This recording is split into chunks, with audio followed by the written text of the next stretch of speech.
Баршаңызға қайырлы күн, құрметті көрермендер. Бүгін баклажаннан өте керемет дәмді болып шығатын салат жабатын боламыз. Баклажаннан салат жасауға қорқамын, тез атылады, тез бұзылады десеңіздер, осы әдіспен жасап көріңіздер. Бұл салатты 3-4 жылдай болды, жылда жабамын, баклажаным атылмайды да, бұзылмайды да, дәл осы әдіспен жасап көріңіздер. Салатқа керек заттар: 2 кг баклажан, сәбіз, пияз, қызыл болгар бұрышы және 2 кг помидор. Барлығынан 2 кг-нан қосамыз. Және де аскөктен қалаларыңызша қоссаңыздар болады. Мен екеуіне бір бумадан қосамын. Ең алдымен баклажандарымызды осылай видеода көрсетілгендей етіп ұзыншалап турап шығамыз. Баклажанды қатты ірі де емес, жіңішке де емес, осылай орташа етіп турап шығамыз.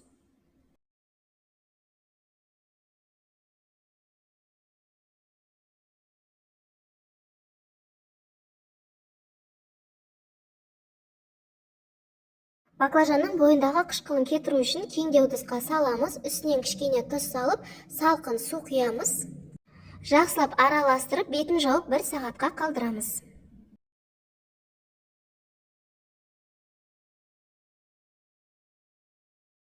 Салатқа қосатын қалған көкөністерімізді турап аламыз. Пиязды кәдімгі тамаққа турағандай видеодағыдай турап аламыз.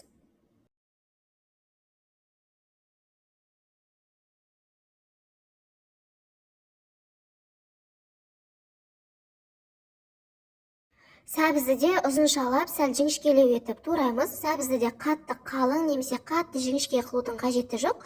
Осы видеода көрсетілгендей орташа етіп турап шығамыз.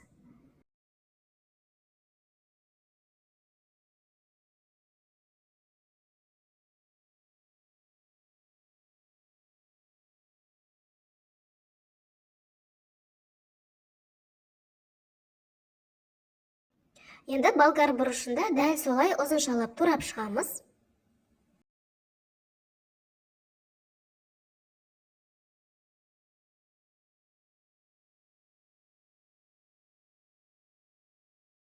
Помидорымызды мясорубкадан өткізетін боламыз. Мен 2 ащы бұрыш қосатын боламын. Помидормен бірге өткізіп жіберемін. Басындағы шөбін ғана аламын, ортасындағы дәнін алудың қажеті жоқ.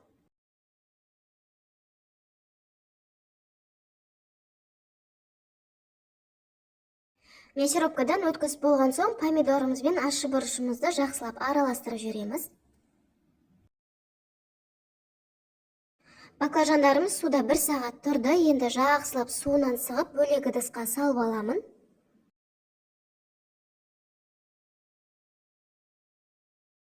Баклажанды өзін ғана бөлек қуырып алатын боламыз. Кеңдеу ыдысқа кішкене май құйып, қыздырып, баклажандарымызды саламыз.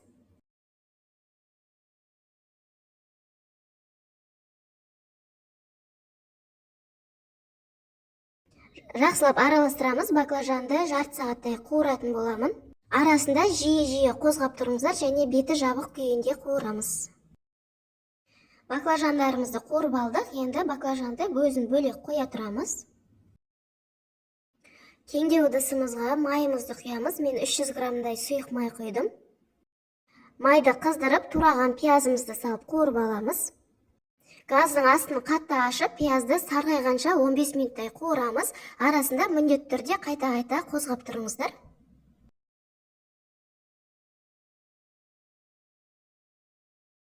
Мінекей пиязымыз сарғайып қуырылды. Енді үстінен сәбізімізді саламыз. Жақсылап араластырамыз.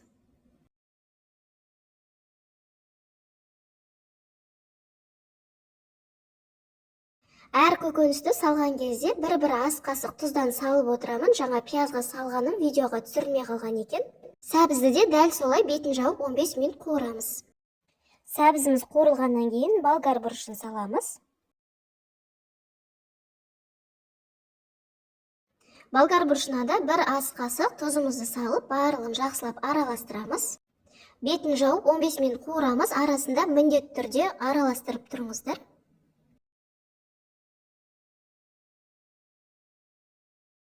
Салатым қуырылып жатыр. Арасында қақпағын ашып, осылай араластырып тұрамын. Болгар бұрышында 15 минут қуырғаннан кейін қуырылған баклажандарымызды саламыз. Оның үстінен помидорымызды саламыз. Тағы да бір ас қасық тұзымызды салып, барлығын жақсылап араластырамыз. Помидорымызды салғаннан кейін бетін жабық күйінде баяу отта 1 сағаттай қайнататын боламыз. Помидорды салғаннан кейін 15-20 минут қайнаған соң қантын салатын боламыз. Қанттан мен 250-300 грамдай салдым. Татымына қарай көрерсіздер, қатты көп салудың да қажеті жоқ. Жақсылап араластырып, бетін жауып, баяу отта қайнатамыз. Аскөктерімізді турап дайындап қоямын, артық сабақтарын алып тастаймыз, олар бізге қажеті жоқ. Осылай ұсақтап барлығын турап шығамыз.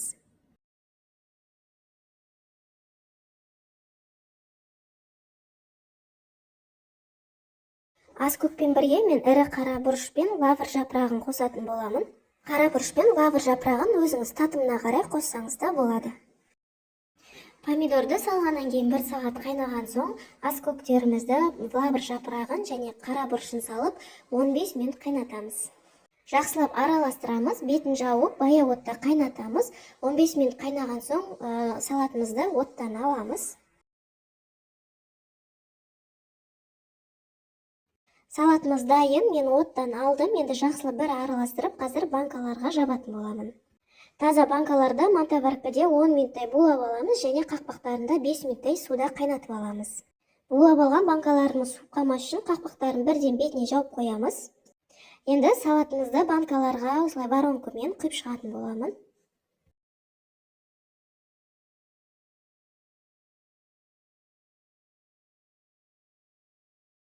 Банкалардың қақпағын закрывашкамен жаппай тұрып, 1 шай қасық 70% уксустан құйып шығамыз. Сосын закрывашкамен жақсылап жауып аламыз. Қақпақтарыңыз дұрыс жабылғанына көз жеткізіп алыңыздар.